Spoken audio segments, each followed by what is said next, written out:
जय हिंद बच्चों। Nalanda IAS academy के इस फ्री डाउट क्लियरिंग सेशन में आप लोगों का स्वागत है। तो आज जो है आप लोगों के मैं डाउट्स जो है लाइव लूंगा और उनके सॉल्यूशन दूंगा। उम्मीद करता हूं ये सारे सॉल्यूशन जो हैं आपको इस एग्जाम प्रिपरेशन की जर्नी में जो है हेल्पफुल होंगे। तो चलिए आप लोग के डाउट्स लेते हैं।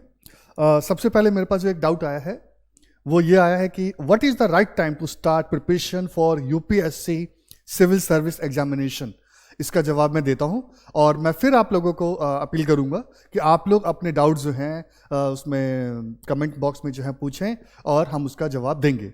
राइट, तो जो पहला डाउट यह है कि राइट टाइम क्या है इस एग्जाम की प्रिपरेशन करने का। देखिए, एक बहुत ही सयाने लोग जो हैं कहावत बोलकर गए हैं, बड़े बुजुर्ग बोल के गए हैं, जब जागो तभी सवेरा। जब जागो तभी सवेरा जो है तो होती है कि जितनी जल्दी आप इस तैयारी को स्टार्ट करना चाहते हैं स्टार्ट करें। जैसे अगर आपको कोई जर्नी स्टार्ट करनी है तो जितनी जल्दी आप जर्नी स्टार्ट करेंगे उतनी जल्दी ही अपने लक्ष्य पर, अपने डेस्टिनेशन पर पहुंचेंगे। तो इसीलिए इसकी प्रिपरेशन का जो राइट टाइम है, अगर आप 11th और 12th क्लास से स्टार्ट करते हैं, जैसे कि हमारे पास एग्जाम्पल है टीना डाबी का कि उस बच्ची ने जो है अपनी प्रिपरेशन जो है वो 11th 12th क्लास से स्टार्ट कर दी थी। तो इससे क्या होता है कि आपको जो है करीब करीब 5 साल मिलते हैं। आप अपने बेस पे काम कर सकते हो, आप उस बेस के बाद जो है उसको एडवांस लेवल पे काम कर सकते हो, रिवीजन पे काम कर सकते हो, आंसर राइटिंग पे काम कर सकते हो। राइट, तो आपको इतना टाइम मिलता है जिससे इस एग्जाम को क्रैक करने की पॉसिबिलिटी जो है सबसे ज्यादा जो है बढ़ जाती है। और इसीलिए नालंदा आईएएस एकेडमी जो है वो 11th 12th क्लास के बच्चों को जो है वो आईएएस ओरिएंटेशन मॉड्यूल में जो है एडमिशन देता है। इसमें हम आपको बताते हैं कि एनसीईआरटी बुक कैसे पढ़नी है, इसमें हम आपको बताते हैं कि नोट्स कैसे बनाने हैं, इसमें हम आपको बताते हैं कि ऑब्जेक्टिव क्वेश्चन को कैसे डील करना है, इसमें हम आपको बताते हैं कि सब्जेक्टिव क्वेश्चन को कैसे डील करना है, इसमें जो है एग्जाम के स्ट्रेस को कैसे हैंडल करना है, इसमें करंट अफेयर को कैसे तैयार करना है, इसमें जो है करंट अफेयर के साथ साथ जो है बाकी चीजों को कैसे तैयार करना है। ये सारी चीजें यहां पर हम अच्छे से बताते हैं।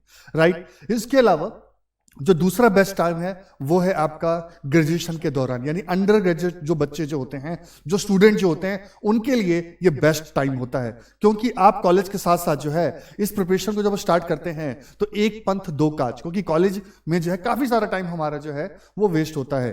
ठीक है, तो उस टाइम को आप क्या कर सकते हैं, यूटिलाइज कर सकते हैं और प्रिपरेशन में उसको आप क्या कर सकते हैं, मर्ज कर सकते हैं, उसको ऐड कर सकते हैं। और जो बच्चे अंडर ग्रेजुएट हैं उन बच्चों के लिए हमारे पास जो है वो एक अलग मॉड्यूल है जिसका नाम है आईएएस फाउंडेशन मॉड्यूल। राइट, इसमें भी फिर वही एनसीईआरटी बुक कैसे पढ़नी है, न्यूज़पेपर कैसे बनाना है, आंसर राइटिंग के साथ साथ जो है ऑब्जेक्टिव क्वेश्चन को कैसे डील करना है, एग्जाम के स्ट्रेस को कैसे हैंडल करना है, तो ये सारी चीजों को जो है हम बताते हैं। सौम्या ने लिखा है, good evening sir. Very good evening Saumya, आप अपना सवाल जरूर पूछें। राइट, तो इन चीजों को जो है हम हैंडल करना बताते हैं। राइट, इसके अलावा जो बच्चे ग्रेजुएट हैं उनके लिए हमारे पास जो है आईएएस स्ट्रेटेजिक मॉड्यूल है। इसमें जो है कोर्स 1 साल का होता है। राइट, इसमें जो है वो सारी चीजें हम बताते हैं, लेकिन इसमें कंपैरेटिवली टाइम कम होता है, लेकिन करवाते बहुत अच्छे से हैं। और जो मैक्सिमम स्टूडेंट जो है इंडिया में इतनी एडवांस से प्लानिंग नहीं कर पाते और वो जो है ग्रेजुएशन के बाद ही इसको ज्वाइन करते हैं। बट अगर कोई मुझसे पूछे कि बेस्ट टाइम कौन सा है तो 11th 12th क्लास से पढ़ना काफी अच्छा रहता है, और या फिर अंडर ग्रेजुएट जो हमारा जो स्टेज होता है बच्चों का वो काफी अच्छा रहता है। तो ये 2 स्टेजेस अच्छे हैं। और बाकी लास्ट में फिर वही कहूंगा, जब जागो तभी सवेरा। एक दूसरा क्वेश्चन आया हमारे पास कि what should be the correct preparation strategy. ठीक है, कि इस एग्जाम को तैयार करने के लिए स्ट्रेटजी क्या होनी चाहिए। देखिए, आप कितने भी YouTube चैनल्स देखें, आप कितने भी इंस्टीट्यूट की बातें सुने, हर कोई जो है अगर वो सीरियस तरीके से अगर आपको बता रहे हैं तो सबसे पहले कहते हैं कि आप अपने बेस पे काम करें, एनसीईआरटी बुक से जो है स्टार्ट करें। क्योंकि एनसीईआरटी बुक से अगर आप स्टार्ट करते हैं तो आपकी फाउंडेशन ही मजबूत नहीं होती, बल्कि एनसीईआरटी बुक से डायरेक्ट क्वेश्चन जो हैं वो इस एग्जाम में आते हैं। तो एक पंथ दो काज, आपका बेस भी अच्छा हो गया और वो क्वेश्चन जो है डायरेक्ट जो है यूपीएससी के एग्जाम में भी आ रहा है। ठीक है, इसके बाद जो है आप लोगों को रेफरेंस बुक भी पढ़नी चाहिए या इंस्टीट्यूट के जो है हमारे नोट्स पढ़ने चाहिए। जो हमारी जो क्लासेस हैं वो क्या करती हैं, बेस और एडवांस दोनों को इंटीग्रेट करके आपको पढ़ाती है। सबसे इंपॉर्टेंट होता है न्यूज़पेपर रीडिंग। न्यूज़पेपर रीडिंग के साथ साथ जो है, अगर हम जो है Rajya Sabha TV, Lok Sabha TV channel जो हैं, इनके जो डिस्कशंस हैं उसको जोड़ देते हैं, और उसके साथ साथ जो है योजना, कुरुक्षेत्र जैसे मैगजीन्स को जो है ऐड कर देते हैं। And the last not least, जो गवर्नमेंट्स की जो रिपोर्ट्स वगैरह जो होती हैं, जैसे इकोनॉमिक सर्वे है या अलग अलग मिनिस्ट्रीज में जो रिपोर्ट आती है, उसको ऐड करें तो फिर सोने पर सुहागा हो जाता है और आपको पास होने से कोई नहीं रोक सकता। लेकिन स्टूडेंट्स क्या करते हैं? स्टूडेंट जो है करंट अफेयर की इंटीग्रेटेड पॉलिसी को छोड़कर जो है वो क्या करते हैं, किसी भी XYZ इंस्टीट्यूट को जो है वो क्या करते हैं, उनके नोट्स को ले लेते हैं जो मार्केट में पॉपुलर होता है और उससे जो है स्टडी करने की कोशिश करते हैं। प्यारे बच्चों, सक्सेस का कोई शॉर्टकट नहीं होता। स्मार्ट वर्क होता है बट शॉर्टकट कोई नहीं होता। ठीक है, अगर शॉर्टकट होता तो इंडिया के हर घर के आगे जो है नीली बत्ती वाली गाड़ी खड़ी होती, हर कोई सिविल सर्वेंट होता। तो इसलिए मेरी आपसे यही अपील है कि आप बेसिक्स पे अच्छे से ध्यान दें, करंट अफेयर पे अच्छे से ध्यान दें, and the last not least वो है आंसर राइटिंग प्रैक्टिस। चाहे वो ऑब्जेक्टिव क्वेश्चंस के जो है टेस्ट की प्रैक्टिस हो और चाहे वो आंसर राइटिंग की प्रैक्टिस हो, इन दोनों पर जो है आप अच्छे से ध्यान दें। जितने ज्यादा प्रैक्टिस करेंगे आपको उतना ज्यादा ही फायदा होगा। तो ये मैं आप लोगों से चाहूंगा कि आप लोग जो है इस चीज पर अच्छे से ध्यान दें। राइट, एक थर्ड क्वेश्चन मेरे पास आया है कि how long should I need to study daily to cover all my subjects well with in time. देखिए, जैसे ये पांचों उंगलियां जो है वो क्या है, बराबर नहीं है। राइट, तो इसी तरीके से हर बच्चे को कितने घंटे पढ़ने चाहिए, ये एक सेम स्ट्रेटेजी नहीं हो सकती। राइट, क्योंकि हर बच्चे के पढ़ने का जो लेवल जो होता है वो कम ज्यादा होता है हर बच्चे का। राइट, तो इसी हिसाब से आपके पढ़ने का जो घंटे भी जो है वो सेम नहीं हो सकते। लेकिन मेरा ये मानना है कि 8 से 10 घंटे जो है हमें रोज पढ़ना चाहिए। क्यों? इसका एक सिंपल सा आपको आंसर करता हूं। अगर आप कहीं भी जॉब के लिए जाते हैं तो वहां पर आप 8 से 10 घंटे काम करेंगे। तो इसी तरीके से आप यूपीएससी की तैयारी को यही मान के तैयार करें कि आप एक फुल टाइम जॉब कर रहे हैं। तो जैसे वहां पर 8 से 10 घंटे देते हैं, ऐसे यहां भी 8 से 10 घंटे का टाइम दें ताकि आप जो है इस एग्जाम को क्रैक कर सकें और अपने सभी सिलेबस के पोर्शन को इजीली कवर कर सकें। ठीक है, एक और क्वेश्चन आया हुआ है, ये आया है what to do when mental tiredness and boredom strikes. ये एक सबसे इंपॉर्टेंट चीज है, क्योंकि क्या होता है कि हम जो हैं जरूर, मतलब एक इंसान है, मशीन नहीं है, मशीन को भी जो है थोड़ा सा रेस्ट चाहिए होता है, तो इंसान को तो डेफिनेटली चाहिए। तो इसके लिए जो है आपको मैं कुछ टिप्स देना चाहता हूं, जिसको अगर आप लोग फॉलो करें तो आपको जो है ये प्रॉब्लम नहीं आएगी। क्या है वो? सबसे पहली चीज तो ये है कि आप जो है लंबे लंबे स्टडी आवर्स ना रखें, पहली चीज ध्यान रखें। दूसरी चीज जो है वो ये है कि आप जो है सबसे पहले जो मुश्किल वाला काम है उससे अपने दिन को स्टार्ट करें। ठीक है, वो कैसे करें? मतलब कि अर्ली मॉर्निंग उठकर जो है उसको स्टार्ट करें, और जो सबसे मुश्किल काम है उसको जो है उसी से खत्म करें। जैसे न्यूज़पेपर रीडिंग का जो है मुश्किल काम है, तो वहीं से जो है आप क्या करें, पढ़ना स्टार्ट करें, एडिटोरियल वगैरह जो है वहीं से पढ़ें। कुछ स्टूडेंट कहते हैं सर न्यूज़पेपर नहीं आता। अरे भाई, आप लोग जो हैं डिजिटल एज में रह रहे हैं। द हिंदू का जो है, इंडियन एक्सप्रेस का, किसी का भी जो है डिजिटल जो उनकी जो ई कॉपी जो है वो 5 बजे अवेलेबल हो जाती है। आप सब्सक्रिप्शन ले लें, 5 बजे आपके सामने कॉपी आ जाएगी। जल्दी से पढ़ के रखें ताकि जब तक पूरी दुनिया 10 बजे 11 बजे पढ़ना स्टार्ट करे तब तक आपका मेन काम खत्म हो चुका हो। ठीक है, तीसरी चीज है वो ये कि बीच बीच में कोई मोटिवेशनल म्यूजिक जो है वो सुनते रहें। उससे क्या होता है, आप मोटिवेट रहते हैं। ठीक है, टाइम टाइम पर जो है आप पानी पीते रहें। इससे क्या होता है, आपके जो है हाइड्रेटेड रहते हैं, आपके अंदर एनर्जी रहती है। बीच में तो कभी फ्रूट, कभी ड्राई फ्रूट्स वगैरह जो हैं ये जरूर खाते रहें। और सबसे इंपॉर्टेंट होता है कि गैप जरूर लें। ठीक है, आपने एक छोटी सी कहानी तो सुनी होगी कि 2 लकड़हारे थे। ठीक है, तो एक लकड़हारा जो है पूरे दिन में जो है पूरे दिन लगा रहता था, लेकिन 10 पेड़ काट पाता था। दूसरा लकड़हारा उतना ही टाइम लगाता था, लेकिन वो जो है रोज जो है 20 से 25 पेड़ काटता था। तो उससे बड़ा ताजुब हुआ कि भाई टाइम मैं भी उतना ही देता हूं, ये भी उतना देता है, लेकिन इसकी लकड़ी जो है इसके पेड़ से ज्यादा क्यों कटते हैं? तो उसने पूछा उससे, भाई आप ऐसे पेड़ कैसे काटते हो? तो उसने बताया कि भाई मैं एक पेड़ काटने के बाद अपने कुल्हाड़ी को क्या करता हूं, उसको जो है धार देता हूं उसको। ठीक है, धार देने के लिए उसको जो है रगड़ता हूं, उसके बाद मैं अगला पेड़ काटता हूं। तो इसी तरीके से आपको जो है एक रश देकर जो है कभी कभी बीच में पावर नैप लेकर जो है आप अपने आप को जो है धार दें और अच्छे से पढ़ें, तो डेफिनेटली आप जो है बॉर्डम और इस चीज से टायर्डनेस से बच सकते हैं। अच्छा, एक चीज और बता देता हूं, वो क्या है, वो ये है कि अपने आप को ना चैलेंज करें कि भाई ये काम मैं इतनी देर तक करूंगा। ठीक है। जैसे क्रिकेट में आप देखते होंगे कि किसी को चैलेंज दे दिया, टारगेट दे दिया जाता है कि भाई 20 ओवर में जो है आपने, पहले क्या होता था कि 50 ओवर में लोग जो हैं 200 रन मुश्किल से बना पाते थे और आज 20 ओवर में बनाते थे। तो क्यों? क्योंकि अगर आप उसको चैलेंज कर दो, उसको टारगेट दे दो, वो एफर्ट करते हैं तो धीरे धीरे उस टारगेट को अचीव करते हैं। और जब कोई चीज अचीव करो अपने आप को रिवार्ड करो, जब कोई चीज आप अचीव ना करो अपने आप को पनिशमेंट करो। ठीक है कि भाई ये मैंने अचीव किया है तो आज मैं चॉकलेट खाऊंगा, या मैं आज जो है एक मूवी देखूंगा। समझे नहीं समझे? इस तरह से। फिर एक और क्वेश्चन आया मेरे पास। क्वेश्चन बच्चों के काफी अच्छे आ रहे हैं, राइट? ठीक है। तो सौम्या, ये इस चीज का जवाब तो मैंने सबसे पहले ही दिया था कि बेस्ट टाइम क्या है। आप फर्स्ट ईयर के स्टूडेंट हैं, इससे बेस्ट टाइम कोई नहीं हो सकता, क्योंकि आपको जो पूरे 3 साल इस एग्जाम को प्रिपेयर करने के लिए मिलेंगे। और प्लस जो सबसे इंपॉर्टेंट है वो ये है, जब जागो तभी सवेरा। आपके पास जो है ये गोल्डन अपॉर्चुनिटी है सौम्या, आप इसे मिस ना करें और एज सुन एज पॉसिबल जो है अपनी प्रिपरेशन को स्टार्ट करें। और इसके रिगार्डिंग कोई भी डाउट हो तो आप हमें कॉल करें। नंबर जो है आपका हमारे पास होगा, ठीक है, 9891917888। मैं दोबारा रिपीट कर रहा हूं, 9891917888। इस नंबर पे आप हमें कॉल करें, कोई भी आपको डाउट हो तो हम जो है बताएंगे। ठीक है सौम्या? तो सौम्या के नेक्स्ट क्वेश्चन के बाद जो है अगला क्वेश्चन जो है वो ये है, what is the appropriate way to stay focused for goal during civil service examination preparation. ये तो मैंने आपको बताया ही है कि शायद सबसे अच्छा वो क्या है कि आप एक फर्स्ट क्लास एक टाइम टेबल बनाएं, राइट? और उस टाइम टेबल के थ्रू जो है अपने आप को चैलेंज करें, ठीक है? और चैलेंज करने के साथ साथ जो है उसको अचीव करें। तो इससे क्या होगा, आपके अंदर जो है एनर्जी बनी रहेगी, राइट? और सबसे इंपॉर्टेंट क्या होता है कि जो भी आपके डाउट्स हों उसको जो है अपने सर से, अपने सीनियर से उसको जरूर क्लियर करें, क्योंकि अगर माइंड में डाउट्स रहते हैं तो फिर पढ़ने का मजा नहीं आता। और टाइम टाइम पर टेस्ट जरूर दें, उससे जो है आपको जो है बहुत ज्यादा मोटिवेशन मिलता है जब आपकी परफॉर्मेंस इंप्रूव होती है।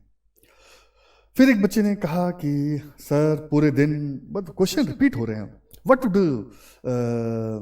To do to stay active during the preparation days. मैंने आपको बार बार बताया है कि अपने जो है क्या करें, अपने आप को टारगेट दें, अपने मतलब कि अपनी एनर्जी लेवल को बनाए रखें, ठीक है? योगा करें, बीच बीच में थोड़ा सा वॉक करें, तो उससे काफी फर्क पड़ेगा, ठीक है? Role and responsibilities of IAS and IPS, ठीक है? तो ये एक बहुत अच्छा क्वेश्चन है, क्योंकि कई ऐसे स्टूडेंट होते हैं जो मतलब आईएएस की प्रिपरेशन स्टार्ट कर देते हैं, आईपीएस की प्रिपरेशन स्टार्ट कर देते हैं, उनको पता ही नहीं है ये है क्या, उनको पता ही नहीं है कि इसकी रिस्पॉन्सिबिलिटीज क्या है। तो जब तक उनको ये पता नहीं होगा तब तक फिर कोई भी आपसे पूछे अगर आप नहीं बता पाएंगे तो एक तो मजाक उड़ेगा, या तुम प्रिपरेशन कर रहे हो और आपको उसके बारे में नहीं पता। तो सबसे पहली बात यह है कि आपको मैं बेसिक से बताता हूँ। इस एग्जाम का जो नाम है वो है सिविल सर्विसेज एग्जाम। क्या नाम है इसका? Civil services exam, right? तो जो सिविल सर्विसेज एग्जाम है इसे यूपीएससी कंडक्ट करता है। जैसे 10th और 12th के एग्जाम सीबीएसई कंडक्ट करता है, वैसे ही civil services exam UPSC conduct करता है, ठीक है? यूपीएससी कई सारे एग्जाम कंडक्ट करता है, civil services, NDA, CDS, IES, Indian engineering services, काफी सारी करता है। तो जो इंडियन सिविल सर्विसेज एग्जाम है इसमें 24 टाइप की सर्विसेज आती हैं, जैसे आईएएस, आईपीएस, आईआरएस। इन 24 सर्विसेज के लिए एक ही एग्जाम होता है, और इस एक एग्जाम से जो है आपका जो है डिसाइड होता है आपके रैंक से कि आपको कौन सी सर्विस मिलेगी, ठीक है? राइट? प्रज्वल ने कहा है good evening sir. Very good evening Prajwal. अगर कोई आपको डाउट हो तो उसका पूछे। प्रज्वल का क्वेश्चन जो आया है वो हम अभी डिस्कस करते हैं। पहले मैं इस क्वेश्चन को कवर कर देता हूँ। तो आईएएस और आईपीएस की बात करते हैं। तो आईएएस जो होते हैं वो एडमिनिस्ट्रेशन को संभालते हैं और आईपीएस जो होते हैं वो सिक्योरिटी को संभालते हैं, राइट? ठीक है। एडमिनिस्ट्रेशन के आपके 3 लेवल हैं, आपका डिस्ट्रिक्ट लेवल, आपका जो है स्टेट लेवल और है नेशनल लेवल, ठीक है। तो इसको हम बेसिकली 2 पार्ट्स में डिवाइड करते हैं, आपका लोकल और नेशनल, ठीक है। तो जब आप लोकल लेवल पे होते हैं तो कलेक्टर होते हैं और उस टाइम पर जो है उस डिस्ट्रिक्ट के जो है जितनी चीजें हैं, लॉ एंड ऑर्डर हो, एजुकेशन हो, हेल्थ हो, वो सारा आप ही ने संभालना है, ठीक है, राइट। चाहे इलेक्ट्रिसिटी हो, इंफ्रास्ट्रक्चर हो, हर चीज को आपने संभालना है, आईएएस ने संभालना है। लेकिन अगर आप जो है नेशनल लेवल पर होते हैं तो आपको एक पर्टिकुलर डिपार्टमेंट में काम करना होता है और उस डिपार्टमेंट के रिगार्डिंग जो है आपकी रिस्पॉन्सिबिलिटीज होती है, ठीक है। देन फिर आपका जो आईपीएस की बात करें, आईपीएस जो है सिक्योरिटी से लेवल काम करते हैं। इनका भी फिर ऐसा ही है, या तो ये क्या होते हैं, आप पुलिस में होते हैं, या सीआरपीएफ, या बीएसएफ, या आईपीबीपी, इस तरह की जो है अलग अलग जो सेंट्रल फोर्सेस हैं उसमें जो है इनको ऑफिसर के रूप में काम करना पड़ता है और लॉ एंड ऑर्डर को संभालना होता है, ठीक है बेटा। तो आई होप आपको इसका जवाब मिल गया होगा, ठीक है। जब आप आईएएस लगते हैं तो आप एसडीएम वगैरह की पोस्ट मिलती है, और आप आईपीएस लगते हैं तो सिटीज वगैरह में एसीपी लगते हैं, और मतलब स्टेट वगैरह में जो है अगर आप होते हैं तो वहाँ एएसपी, एसपी की पोस्ट आपको मिलती है, एनीवे तो प्रज्वल ने क्वेश्चन पूछा कि how to cover newspaper in less time. Prajwal, सबसे पहली बात तो ये है कि आपको इसके लिए जो है दो बातों पे ध्यान देना होगा। फर्स्ट, आप जो है प्रीवियस ईयर क्वेश्चन पेपर्स को देखें, प्रीलिम्स के और मेंस के। उससे आपको ये पता चलेगा कि यूपीएससी किन तरह के क्वेश्चंस को पूछता है। क्लियर है कि नहीं? और जब आपको ये पता चल जाता है कि आपको किन तरह के क्वेश्चन पूछते हैं, तो न्यूज़पेपर में आप उन्हीं चीजों पर सबसे ज्यादा ध्यान देते हो। ठीक है।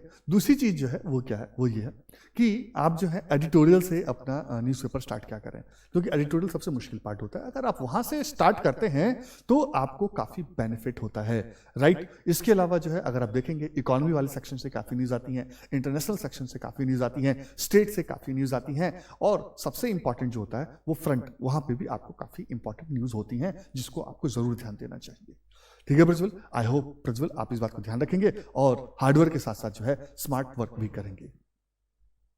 ठीक है। एक बच्चे ने एक और क्वेश्चन पूछा, ठीक है, वो ये कि what is IAS and how can I clear the IAS exam and become an IAS officer. मैंने आपको बताया आईएएस जो होता है वो सिविल सर्विसेज एग्जाम में से के जो 24 सर्विसेज हैं उसी का एक पार्ट है। ठीक है। बच्चे क्वेश्चन रिपीट ज्यादा कर रहे हैं, वो जो क्वेश्चन जो बताया है उसी को दोबारा पूछ रहे हैं। एनीवे कोई बात नहीं, जो उसमें डिफरेंट वाला पार्ट है वो मैं आपको बता दूं कि आप इस एग्जाम को कैसे क्लियर कर सकते हो। इस एग्जाम के लिए जो है आपको एक सही स्ट्रेटेजी को फॉलो करना चाहिए, राइट। वो स्ट्रेटेजी जो है मैंने अभी बताई हैं, तो उसको अगर आप फॉलो करते हैं, लाइक बेसिक्स पे अच्छे से ध्यान दें, न्यूज़पेपर को बेसिक्स के लिए एनसीईआरटी को अच्छे से पढ़ें, न्यूज़पेपर को अच्छे से पढ़ें, प्रैक्टिस ज्यादा से ज्यादा करें, रेफरेंस बुक को जो है न्यूज़पेपर और एनसीईआरटी से जोड़ के पढ़ें, तो उससे आपको काफी फर्क पड़ेगा। और इसके लिए जो हमारे जो नोट्स हैं वो आपको रियली बहुत ज्यादा हेल्प करते हैं, क्योंकि वो जो है इंटरडिसिप्लिनरी अप्रोच और को जो है अच्छे से इंटीग्रेशन के साथ फॉलो करता है, ताकि आप इस एग्जाम को आराम से क्लियर कर सकें। अच्छा, ये भी डाउट है, ओके। एक डाउट है, what are the age limit and the number of attempts permitted to write the UPSC civil service examination. Okay, इस एग्जाम को देने की जो मिनिमम एज है वो जनरल कैटेगरी के लिए 21 है। क्या है? और जनरल के लिए हर सभी कैटेगरी के लिए 21 है, और मैक्सिमम एज जो है वो 32 है, राइट। ओबीसी स्टूडेंट्स के लिए 35 ईयर्स है और एससी एसटी स्टूडेंट्स के लिए 37 ईयर्स है। जो जनरल कैटेगरी के स्टूडेंट हैं इस एग्जाम को जो 6 टाइम्स दे सकते हैं। कितनी बार दे सकते हैं? 6 बार इस एग्जाम को दे सकते हैं। और जो क्या नाम है ओबीसी स्टूडेंट हैं वो शायद 9 टाइम्स दे सकते हैं, और जो आपके एससी एसटी स्टूडेंट है 37 ईयर तक जितनी बार चाहे उतनी बार इस एग्जाम को दे सकते हैं। ठीक है बच्चों, क्लियर है? तो ये चीज ध्यान रखनी है, राइट। और एक बात और पूछी है, वो ये कि क्या इस बार कोई एक्स्ट्रा अटेम्प्ट मिलने वाला है? हाँ, अभी बातचीत चल रही है। अगर सब कुछ ठीक ठाक रहता है तो जिन लोगों ने इस बार एग्जाम दिया था तो कोविड की वजह से यह जो उनका अटेम्प्ट उतने अच्छे से मटेरियलाइज नहीं हुआ है, तो उन सभी को गवर्नमेंट जो है एक एक्स्ट्रा अटेम्प्ट देने की बात कर रही है। तो अभी तक फाइनल नहीं हुआ है, लेकिन बात चल रही है। आई होप, ठीक है, होप फॉर द बेस्ट। ठीक है, फिंगर क्रॉस, कुछ ना कुछ अच्छी न्यूज आए। फिर एक नेक्स्ट जो क्वेश्चन पूछा है किसी ने कि what are the books to read for each subject in prelims and mains. देखिए, ये एक बहुत ही मतलब इंपॉर्टेंट क्वेश्चन है। देखिए, जहाँ तक बुक्स की बात है तो आप nalanda.ias.com पर जाएं और वहाँ पर जो है आपको पूरे बुक्स की लिस्ट दे रखी है। ठीक है, आप वहाँ से प्रीलिम्स के लिए कौन सी बुक पढ़नी है, मेंस के लिए कौन सी बुक पढ़नी है, आप वहाँ से जो है इस चीज़ को क्या कर सकते हैं, आप देख सकते हैं। ठीक है, ताकि आपको जो है डाउट ही ना हो, आप उसको डाउनलोड भी कर लें और आराम से पढ़ें। लेकिन यहाँ मैं कुछ बातें आपको बता दूं कि जब उन बुक्स को आप पढ़ रहे हैं, चाहे वो एनसीईआरटी बुक्स हो, चाहे रेफरेंस बुक हो, चाहे न्यूज़पेपर से कोई टॉपिक हो, उसको देखें। न्यूज़पेपर से टॉपिक हो, क्या मतलब है इसका? जैसे एग्जाम्पल के लिए मैं आपको बताता हूँ तो आपको ज़्यादा अच्छे समझ में आएगा। जैसे आप आज का न्यूज़पेपर देखेंगे, ठीक है, तो आज के न्यूज़पेपर देखेंगे तो सबरीमाला के टेम्पल के बारे में। तो अब आपका काम क्या है कि आर्ट एंड कल्चर में जाकर सबरीमाला टेम्पल जो है कहाँ पे सिचुएटेड है, कौन से गॉड को सिचुएटेड है, कौन सा टाइगर रिजर्व है, कौन सी रिवर है। ठीक है, तो जैसे एक रिवर वहाँ पे पंबा रिवर है, tiger reserve Periyar tiger reserve वहाँ पर है। ठीक है, कौन से गॉड को है, तो वो जो है अयप्पा गॉड को जो है वो डिवोटेड है, राइट। तो इस तरह की चीज़ें जो है अच्छे से कर लिया करें। तो जो टॉपिक करंट अफेयर में हो उसी से अपने एनसीईआरटी और उसी से जो है अपने बाकी रेफरेंस बुक को जोड़कर जो है अच्छे से तैयारी क्या करें। फिर एक अगला क्वेश्चन आया है, can I get previous year question UPSC question paper online? Yes, आप इसको ले सकते हैं। आप nalanda.ias.com की साइट पर जाएं, डाउनलोड सेक्शन पर जो है आपको सारे प्रीवियस ईयर के क्वेश्चन जो हैं मिल जाएंगे। लेकिन अगर आपको जो है और ऑप्शनल्स के पेपर के चाहिए हो, जो कि हमारे यहाँ पर पॉलिटिकल साइंस, जीएस, हिस्ट्री तीनों को दे रखे हैं, इसके अलावा अगर आपको चाहिए हो तो आप जो है upsc.gov.in की साइट पर जाकर जो है ये ले सकते हैं। ठीक है, फिर आया will there be an individual cut off for 2 papers in civil prelims? बिल्कुल। जो प्रीलिम्स की अगर बात करें तो आपको पता होगा सीसेट में जो है, किसमें? सीसेट में, ठीक है। सीसेट में जो ध्यान देने वाली बात है वो ये है कि सीसेट में 33% आपको जो है कट ऑफ होता है, फिक्स कट ऑफ होता है, ठीक है। वहीं जीएस में हर साल कट ऑफ ऊपर नीचे रहता है, लेकिन आजकल 50% के आसपास चल रहा है, ठीक है। तो आप 5% एक्स्ट्रा मान के चलो, 50 से 55% तक अगर आप तैयारी करके लेते हो, ठीक है, आप मार्क्स लेकर आते हो तो आपके पास होने की पूरी पॉसिबिलिटी हो जाती है। 55%, मार्क्स नहीं बोला मैंने, परसेंट बोला, ध्यान रखना इस बात को। फिर सौम्या का एक और सवाल आया है कि sir how to complete NCERT for the exam. Saumya, NCERT को कैसे कवर करें, इसके लिए जो है आप नालंदा आईएएस के जो यूट्यूब चैनल है उसमें हमने अलग से बताया है कि इस एनसीईआरटी बुक को कैसे पढ़ें, राइट। उस सारी चीज़ें डिटेल से बताई हैं, तो आप उस सौम्या उसको आप जरूर देखें, और कोई भी अगर आपको डाउट हो तो आप जो है हमें जरूर कॉन्टैक्ट करें ताकि आपको कोई प्रॉब्लम ना आए, राइट सौम्या, ठीक है। लेकिन ध्यान रखें कि एनसीईआरटी बुक को जब आप पढ़ रहे हैं तो 2 चीज़ों का स्पेशली ध्यान देना चाहिए। वो क्या है? सबसे पहली गलती बच्चे क्या करते हैं, जैसे कि 6 क्लास में आपको हिस्ट्री पढ़नी, ज्योग्राफी पढ़नी, पॉलिटी पढ़नी, तो बच्चे क्या करते हैं, स्टूडेंट्स क्या करते हैं, स्टूडेंट्स क्या करते हैं कि पहले 6 की हिस्ट्री पढ़ ली, उसी टाइम 6 की ज्योग्राफी पढ़ ली, उसी टाइम 6 की पॉलिटी पढ़ ली, ऐसा विक्स पढ़ ली। नहीं, ऐसा नहीं पढ़ना। ये हॉरिजॉन्टल अप्रोच है, आपको वर्टिकल अप्रोच को फॉलो करना है। वो क्या है? वो है जैसे आपने 6 क्लास की हिस्ट्री पढ़ी, ठीक है, एंशिएंट इंडिया, तो फिर एंशिएंट इंडिया जो है वो आपके कहाँ पर है? 12th क्लास का फर्स्ट पार्ट पर है, अगर मैं न्यू एनसीईआरटी की बात करूँ तो। जो एंशिएंट इंडिया आपने 6th क्लास में पढ़ी, उस एनसीईआरटी में 12th क्लास का जो फर्स्ट पार्ट है वो उसके ब्रॉड फॉर्म में है। तो अगर आप सेम टॉपिक पर एनसीईआरटी के पढ़ते हैं तो उससे आपका जो है कॉन्सेप्ट भी रिवाइज होगा और आपका कॉन्सेप्ट भी डेवलप होगा। समझे नहीं समझे? अगर आप जो है मिडिवल इंडिया पढ़ रहे हैं 7th क्लास में, तो 12th क्लास का जो सेकंड पार्ट है उसमें मिडिवल इंडिया दे रखा है, तो इस तरह से पढ़ेंगे आप। इसको बोलते हैं वर्टिकली पढ़ना, उसी टॉपिक को जो एडवांस क्लास में जो उसके बारे में दे रखा है वहां पढ़ना, तो उससे आपका काम काफी आसान हो जाएगा। तो आई होप सौम्या आपको मेरी बात समझ में आ रही होगी। Vikas Vishwakarma, good evening sir. Very good evening Vikas. कोई आपका सवाल हो जरूर पूछें। एक और क्वेश्चन है मेरे पास कि कट ऑफ वाले तो बता दिया मैंने आपको कि जीएस का कट ऑफ जो है 50% के आसपास होता है प्रीलिम्स में, और सीसेट का 33 वो फिक्स होता है। देन क्वेश्चन है which optional subject should I choose for UPSC mains. देखिए ऐसा है, यहां पर आपको जो है मैं आपको बताता हूँ तरीके क्या क्या हैं सब्जेक्ट को चूज करने के। फर्स्ट तो ये है कि आप किस ग्रेजुएशन में जो सब्जेक्ट है वही सब्जेक्ट आप ले लें, ठीक है, ज्यादातर बच्चे ऐसा करते हैं, ठीक है। सेकंड तरीका क्या है कि सेकंड वे ये है इसका कि जो उस साल टॉपर्स वगैरह ने लिए हैं वो आप ले लो। लेकिन सबसे बेस्ट तरीका क्या है? सबसे बेस्ट तरीका ये है कि आप वो सब्जेक्ट लें जो जीएस को एग्जाम, जीएस के सिलेबस को कवर करने में एग्जाम में आपकी हेल्प करे। जैसे पॉलिटिकल साइंस है, पॉलिटिकल साइंस की खासियत बात क्या है कि पॉलिटिकल साइंस जो है, ठीक है, उसमें आपका जो है मॉडर्न इंडिया भी आता है और जीएस में भी आता है, फॉरेन पॉलिसी जीएस में भी आता है, पॉलिटिकल साइंस में भी आता है, इंटरनेशनल रिलेशन जीएस में भी आता है, पॉलिटिकल साइंस में भी आता है, ठीक है, पॉलिटिकल थॉट जीएस में भी आता है और पॉलिटिकल साइंस में भी आता है, राइट। इसके अलावा जो है आपका क्या नाम है, पॉलिटिकल थियोरी जीएस में भी आता है, पॉलिटिकल थॉट में भी आता है। तो काफी सारे ऐसे टॉपिक्स हैं जो दोनों में क्या है, कॉमन है। इस बात का आपने ध्यान रखना है। सौम्या ने एक फिर क्वेश्चन पूछा, नालंदा आईएएस क्विज वेबसाइट में है? हाँ जी, नालंदा आईएएस क्विज जो है वेबसाइट में दिया हुआ है। आप जैसे उसमें जाते हैं तो नीचे आपका जो है सारी चीजें डिटेल में दे रखी हैं, राइट। और हमने जो है अपनी वेबसाइट की लिंक भी आपके सामने उसमें शेयर कर दिया, आप उसमें देख सकती हैं। एनीवे, फिर एक अगला क्वेश्चन आया है, तो सब्जेक्ट आप ऐसा लें जो आपको इस एग्जाम को जीएस का, क्योंकि सबसे ज्यादा पेपर जीएस के होता है, तो वो सब्जेक्ट लें, वो ऑप्शन सब्जेक्ट लें जो जीएस के 4 पेपर में, प्रीलिम्स के पेपर में, मेंस के जीएस के 4 पेपर में, एसए में और पर्सनालिटी टेस्ट यानी इंटरव्यू में आपकी हेल्प करें। तो पॉलिटिकल साइंस इस पूरे चारों कैटेगरी में खड़ा उतरता है। वो जीएस प्रीलिम्स में भी आपकी हेल्प करता है, जीएस मेंस के 1, 2, 3, 4 चारों पेपर में हेल्प करता है, इसके अलावा एसए में हेल्प करता है, इसके अलावा पर्सनालिटी टेस्ट में आपकी हेल्प करता है। तो ये इसकी सबसे अच्छी बात है। तो आप इस चीज को ध्यान रखकर आप प्रिपरेशन अपना कर सकते हैं, और अगर कोई दिक्कत हो तो जरूर आप जो है अपने डाउट्स को पूछें। फिर क्वेश्चन पूछा सर पॉलिटिकल साइंस ही क्यों? अच्छा, वैसे मैंने जवाब दिया है, लेकिन चलिए ठीक है, इसका मतलब यह है कि आपको इंटरेस्ट आ रहा है। नाइस। तो इसकी मैं बात बताता हूं, क्योंकि आप जानते हैं यूपीएससी का सिलेबस बहुत ज्यादा है। तो हमें स्मार्ट वर्क करना चाहिए। ऑप्शनल सब्जेक्ट चूज करते वक्त ऐसे सब्जेक्ट को चूज करना चाहिए जो जीएस का मैक्सिमम पार्ट कवर करे, जिसे कहते हैं एक पंथ दो काज। मैं आपको एग्जांपल के थ्रू समझाता हूं।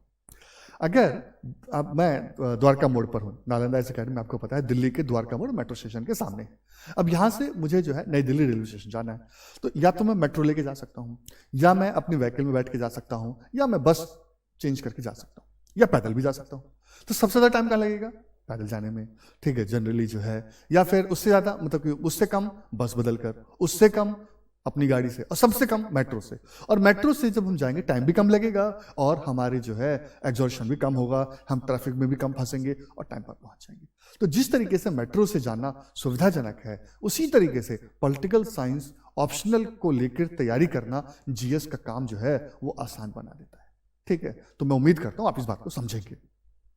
फिर एक और क्वेश्चन आया है कि सर विच स्ट्रीम्स और subject should I choose for graduation to clear UPSC exam.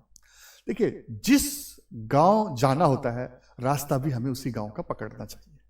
ठीक है, जहां हमें जाना होता है रास्ता भी हमें वहीं का पकड़ना चाहिए। अगर मैंने ये बात कही आपको कि पॉलिटिकल साइंस और हिस्ट्री जो है ये सब्जेक्ट आपकी काफी मदद करेंगे इस एग्जाम को क्लियर करने में, तो डेफिनेटली आपको पॉलिटिकल साइंस हिस्ट्री जैसे सब्जेक्ट जो है वो ग्रेजुएशन में लेने चाहिए। पॉलिटिकल साइंस ऑनर्स जो है शायद आपके लिए जो है बेस्ट कोर्स होगा। अच्छा, फिर एक क्वेश्चन आया, सर पॉलिटिकल साइंस लेकर ही हम पास हो सकते हैं, किसी और सब्जेक्ट से पास नहीं हो सकते? देखिए, पास तो आप किसी सब्जेक्ट से हो सकते हैं। मैंने कन्नड़ लिटरेचर को लेकर भी बच्चों को पास करते हुए देखा है। लेकिन अगर आप ऐसा लेते हैं तो आपका काम जो है बढ़ जाता है। ठीक है, देखिए हार्डवर्क तो करती हैं, चाहे आप कन्नड़ लिटरेचर लें चाहे पॉलिटिकल साइंस लें, लेकिन मैंने कहा ना आपको कि आपका काम जो है घंटे आपके थोड़े कम हो जाते हैं, और उस घंटे का जो बचता है उसको आप रिवीजन में यूटिलाइज करें, आंसर राइटिंग की प्रैक्टिस में यूटिलाइज करें। और आप जानते हैं कि practice makes a man perfect या human perfect, a person perfect. ठीक है, रिवीजन जो है मेक्स मैन या ह्यूमन परफेक्ट। तो जैसे टाइम बचेगा तो उसको आप रिवीजन और आंसर राइटिंग में लगा सकते हो। इसलिए मैंने कहा कि पॉलिटिकल साइंस आपके लिए बेटर ऑप्शनल साबित हो सकता है। फिर एक और क्वेश्चन आया है, will UPSC redact marks for bad hand writing. देखिए, ऐसा है कि जनरली यूपीएससी जो है हैंड राइटिंग के नंबर नहीं काटता है, क्योंकि उसमें नेगेटिव मार्किंग नहीं होती है। लेकिन अगर आपकी हैंड राइटिंग ऐसी है जिसको वो पढ़ ही नहीं पा रहे, पढ़ने में उनको बहुत दिक्कत हो रही है, तो वो नंबर ना भी काटे, जब उनको समझ ही नहीं आएगा तो आपको मार्क्स कैसे देंगे? आप सोच के देखिए। राइट, ठीक है, अगर आप कोई चीज लिखें सामने वाले को समझ में तो आना चाहिए। मैं ये नहीं कहता कि हीरे जैसे मोती जैसे एकदम सजा सजा के लिखो, कैलीग्राफी लिखो, लेकिन आपको ये ध्यान रखना है कि आपका आंसर जो है मतलब इस तरह से लिखें जिससे कि आपका पेपर भी पूरा हो जाए और जो आंसर जो चेक कर रहे हैं वो उसको पढ़कर समझ भी पाए और आपको नंबर भी दें। तो आई होप आपको मेरी बात समझ में आ गई होगी। ठीक है, फिर एक और क्वेश्चन आया है कि sir why not start reading from reference book, why bother reading NCERT books. अब देखिए, ये तो ऐसा सवाल हो गया कि सर हमें तो सर दीवार और छत में रहना है, तो सर हम जो है बेस क्यों बनाए, फाउंडेशन पे क्यों बनाए? नहीं, लेकिन आपको पता है कि बेशक हमें दिखता जो है वो दीवार और छत है। ठीक है, मतलब कि वॉल और हमें रूफ ही दिखती हैं, लेकिन फाउंडेशन बेशक नहीं दिखती। लेकिन बेशक वो ना दिखते हो, बट ये वॉल ये रूफ जो है वो एनसीईआरटी पर ही, सॉरी फाउंडेशन पर ही टिके होती है। तो वैसे ही क्वेश्चन बेशक ही ज्यादातर जो है वो रेफरेंस बुक से पूछे जाएं, लेकिन लेकिन लेकिन लेकिन वो फाउंडेशन के लिए एनसीईआरटी बुक काफी इंपॉर्टेंट होती है। और मैंने आपको बताया कि सिर्फ एनसीईआरटी बुक आपके फाउंडेशन के लिए इंपॉर्टेंट नहीं है, बल्कि उससे डायरेक्ट क्वेश्चन भी पूछे जा रहे हैं। तो इसीलिए मुझे लगता है एनसीईआरटी बुक को पढ़ना जो है वो यूजफुल है, टाइम लगाना जो है वर्थफुल है। फिर एक क्वेश्चन आया कि न्यूज़पेपर पढ़ना जरूरी है। बिल्कुल सही। जिस तरीके से स्वर्ग देखने के लिए साधारणतः आपको मरना जरूरी है, वैसे ही यूपीएससी का एग्जाम क्रैक करने के लिए न्यूज़पेपर रीडिंग जो है वो काफी जरूरी है। और खास तौर से यूपीएससी हर साल जो है अपना पैटर्न ऑलमोस्ट चेंज कर देता है, पैटर्न चेंज कर देता है। ठीक है, तो उस बदलते पैटर्न को जो है क्या करने के लिए, कंपनसेट करने के लिए, काउंटर करने के लिए अगर आप खुद न्यूज़पेपर पढ़ते हैं तो आप आराम से एडजस्ट कर सकते हैं, वरना न्यूज़पेपर में आपको जोर का झटका बहुत जोर से लग सकता है। तो इसलिए आप जो है बेशक किसी के नोट्स पढ़ें, लेकिन सबसे पहले न्यूज़पेपर खुद पढ़ें, उसके नोट्स खुद बनाएं और बाकी किसी के इंस्टीट्यूट के नोट्स लेकर जाएं, या जैसे हमारे नालंदा आईआईटी अकेडमी के नोट्स लेकर जाएं। आप अपने नोट्स को एनरिच कर सकते हैं, उसको डेवलप कर सकते हैं, लेकिन खुद न्यूज़पेपर जरूर पढ़ें। Should I invest time in making notes, ये एक बहुत इंपॉर्टेंट क्वेश्चन है। जैसे मैंने आपको बताया कि न्यूज़पेपर से नोट्स बनाने चाहिए, रेफरेंस बुक से नोट्स बनाने चाहिए, क्यों? जबकि नोट्स हम भी दे रहे हैं, लेकिन फिर भी आपको नोट्स क्यों बनाने चाहिए? लेकिन जब आप नोट्स बनाते हैं तो आपकी इमेजिनेशन पावर डेवलप होती है। वो इमेजिनेशन पावर जो है, जो आप, क्योंकि जैसा मैं नोट्स बनाऊंगा तो मैं सोचूंगा मेरे नोट्स में ये पॉइंट्स कवर होनी चाहिए, ये फालतू की बातें नहीं होनी चाहिए, न्यूज़पेपर एग्जामिनेशन में लास्ट टाइम ये टॉपिक पूछा था, इस तरह से पूछा था, तो मुझे इस तरह से तैयार करना है। तो आप अपना दिमाग चलाते हो, राइट? तो जब आप नोट्स बनाने में दिमाग चलाते हो, इमेजिनेशन पावर को डेवलप करते हो, वही दिमाग, वही इमेजिनेशन पावर आप आंसर राइटिंग में यूज करते हैं और आंसर जो है आप अच्छे लिखते हैं। एग्जामिनेशन हॉल में जब आप अच्छे आंसर लिखेंगे तो आपका सिलेक्शन भी जो है वो अच्छे से होगा। मैं उम्मीद करता हूं मेरी बात ये आपको समझ में आ रही होगी। तो इसलिए नोट्स बनाना जो है बहुत जरूरी है, न्यूज़पेपर पढ़ना भी और नोट्स बनाना भी।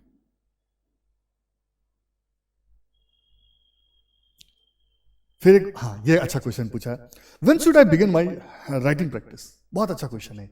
एक तो मुझे अच्छा लग रहा है कि आप लोग जो हैं मतलब अच्छे से अपने सवाल पूछ रहे हैं, ठीक है? तो उन्होंने पूछा कि सर जो है क्या बोलते हैं, आंसर राइटिंग प्रैक्टिस कब स्टार्ट करें? तो आंसर राइटिंग की प्रैक्टिस जो है, सबसे पहले आप एनसीईआरटी के नोट्स बनाएं, रेफरेंस बुक से नोट्स बनाएं, न्यूज़पेपर से अच्छे से नोट्स बनाएं, और जब आपको जो है थोड़ा सा तैयार हो जाए उसके बाद उन टॉपिक्स पर जो है आंसर राइटिंग स्टार्ट कर दें, ठीक है? खास तौर से जब सिलेबस आपका एक बार कवर हो जाता है उसके बाद आंसर राइटिंग जरूर करनी चाहिए, ठीक है? क्योंकि आंसर राइटिंग आउटपुट होता है, तो आउटपुट के लिए पहले क्या चाहिए? तो इनपुट होता है। तो इनपुट क्या है आपका? रीडिंग बुक्स, मेकिंग नोट्स, ठीक है? तो जब तक आप रीडिंग बुक्स कंप्लीट नहीं करेंगे, जब तक आप मेकिंग नोट्स कंप्लीट नहीं करेंगे, तब तक आप आंसर राइटिंग नहीं कर सकते। तो इस बात का ध्यान रखें। प्रभात जी ने पूछा है कि sir how to select optional subject, ठीक है? मैंने अभी आपको बताया कि ऑप्शनल सब्जेक्ट वो सब्जेक्ट है कि जो आपको चूज करना है, राइट? तभी ऑप्शन दिए होते हैं, ठीक है? तो इसका मतलब यह कि आपके पास चॉइस है, तो हमेशा हमें वो चीज चूज करनी चाहिए जिसमें हमारा फायदा हो, ठीक है? तो हमारा फायदा किसमें है? वो ऑप्शनल सब्जेक्ट में हम लेने में फायदा है जो जीएस का कोर्स, जीएस का सिलेबस ज्यादा से ज्यादा कवर करता हो, ठीक है? जिसमें कॉमन हो, ताकि एक पंथ दो काज, हम जीएस पढ़े साथ में हमारा ऑप्शनल सब्जेक्ट भी तैयार हो जाए। इसीलिए मैंने कहा था कि आप जो है पॉलिटिकल साइंस सब्जेक्ट को ऑप्शनल के रूप में लेते हैं, तो ये जीएस का मैक्सिमम आपको पता है 60 से 70% पार्ट कवर कर देता है। तो फिर तो आपको दूसरे सब्जेक्ट के बारे में सोचना भी नहीं चाहिए। कुछ बच्चे कहते हैं सर हमारा पॉलिटिकल साइंस में बैकग्राउंड नहीं है। अरे भाई, बैकग्राउंड हो या ना हो, जीएस में तो पढ़ना पड़ेगा ना, कंपलसरी आपको। तो जब जीएस में आपको पढ़ना ही पड़ेगा तो फिर चाहे आपका बैकग्राउंड हो या ना हो, आपको वो सब्जेक्ट लेकर जो है आपको मेहनत करनी चाहिए। कुछ बच्चे कहते हैं कि सर इंटरेस्ट नहीं आ रहा। देखिए, इंटरेस्ट वर्ड जो होता है ना हिंदी में, इसके दो मतलब, एक होता है शौक और एक होता है हित। तो देखो जी, शौक पूरे करने के लिए जीवन पड़ा हुआ है। अभी आपको सिर्फ वो काम पे ध्यान देना चाहिए जिससे आप इस एग्जाम को क्लियर कर सकें। इस एग्जाम को क्लियर करना ही आपका मेन इंटरेस्ट होना चाहिए, और पॉलिटिकल साइंस इस इंटरेस्ट को पूरा करने में 100% सक्षम है, ठीक है? कुछ बच्चे कहते हैं कि सर मतलब कि हमने देखा है कि ज्यादातर बच्चे इससे नहीं हो रहे सिलेक्ट। ऐसा नहीं है, इसमें आप इसलिए कम देखते क्योंकि बच्चे सब्जेक्ट जो है कम लेते हैं। जब ज्यादा लोग ऑप्शनल चूज करेंगे तो उससे बच्चे भी ज्यादा पास होंगे, ठीक है? तो पॉलिटिकल साइंस सब्जेक्ट लें, और मैं आपको पूरा आश्वस्त करता हूं ये सब्जेक्ट आपको बहुत हेल्प करेगा। बिल्कुल, नालंदा इस एकेडमी की ऑनलाइन क्लासेस चल रही हैं, आप उसमें ले सकते हैं एडमिशन, ठीक है? वो आपके लिए काफ़ी हेल्पफुल होगा, अपने टाइम को यूटिलाइज करें। और सबसे अच्छी बात यह है कि जब ऑफलाइन क्लासेस स्टार्ट होंगी तो फिर आपके पास नालंदा इस एकेडमी आपको ऑप्शन देता है कि आप ऑनलाइन से अपने बैच को जो है ऑफलाइन में क्या कर सकें, कन्वर्ट कर सकें, और जो फीस जो ऑफलाइन की है और जो आपने ऑनलाइन की दे दी है माइनस करके आप पे कर सकते हैं। तो उससे क्या होगा, आपका पैसा भी बेकार नहीं होगा, आपको एक्स्ट्रा फीस, ज़्यादा एक्स्ट्रा फीस नहीं देनी होगी, ठीक है सौम्या? आई होप मेरी बात आपको क्लियर हो रही होगी। फिर एक क्वेश्चन पूछा है, sir should I join mock test? हाँ जी, बिल्कुल सही, मॉक टेस्ट बहुत इंपॉर्टेंट होता है, लेकिन फिर मैंने कहा कि पहले अपना बेस बनाओ, कुछ रेफरेंस बुक पढ़ो, उसके बाद रहो नोट्स बनाओ, फिर मॉक टेस्ट दो। Sir my communication skills are not good, how I will qualify interview? देखिए, ऐसा है कि जो हमारा एजुकेशन सिस्टम है उसकी सबसे बड़ी दिक्कत ही यही है कि वो बच्चे को रटना सिखाते हैं, एक्सप्रेशन नहीं सिखाते हैं। समझे नहीं समझे? तो नालंदा इस एकेडमी इस बात को बहुत अच्छे से समझता है कि कोई भी पर्सन विदाउट एक्सप्रेशन, ठीक है, इस एग्जाम को क्लियर नहीं कर सकता, चाहे वो राइटिंग प्रैक्टिस के थ्रू रिटन एक्सप्रेशन हो, चाहे टाइम टू टाइम जो है आपको हम क्या करते हैं, प्रेजेंटेशन देने के लिए बुलाते हैं, उसमें आपसे क्वेश्चन पूछते हैं, तो उससे क्या होता है, आपकी पर्सनैलिटी डेवलप होती है, ठीक है? बाकी जगह क्या होता है कि जब मेंस का रिजल्ट आता है उसके बाद वो इंटरव्यू की तैयारी स्टार्ट करवाते हैं। नालंदा इस एकेडमी में क्या होता है कि हम डे 1 से आपको जो है इसलिए तैयार करते हैं। तो इसलिए आप don't worry about it, communication वगैरह जो आपके वीक हैं, आप नालंदा को ज्वाइन करें, हम इसके ऊपर जो है डे 1 से जो है उसके ऊपर काम करना स्टार्ट कर देंगे। So don't worry about it, okay? फिर sir I do not have time for physical activity, is it necessary? बिल्कुल बेटा, ऐसा है कि देखो हेल्दी माइंड जो है हेल्दी बॉडी में रहता है, ठीक है। तो इसलिए मैं आपको सजेस्ट करूंगा कि आप जो है योगा और थोड़ा बहुत फिजिकल एक्टिविटी के लिए, ज़्यादा नहीं है, आप जो है 15-20 मिनट तो निकाल ही सकते हैं, आधा घंटा निकाल ही सकते हैं, तो इतना टाइम जरूर निकालें ताकि जो है ये कुल्हाड़ी है, मैंने एग्जांपल है ना कुल्हाड़ी को, कि कुल्हाड़ी को अगर धार तेज करोगे तो लकड़ियाँ ज़्यादा कटेंगी, अगर आप फिजिकल एक्टिविटी थोड़ी बहुत करोगे तो इससे जो है आप प्रिपरेशन भी आपका अच्छा होगा। क्लियर है कि नहीं? तो ये चीज़ बहुत इंपॉर्टेंट है।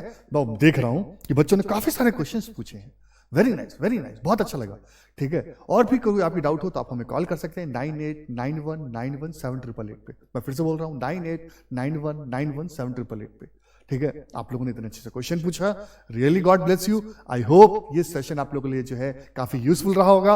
All the best, God bless you, best of luck.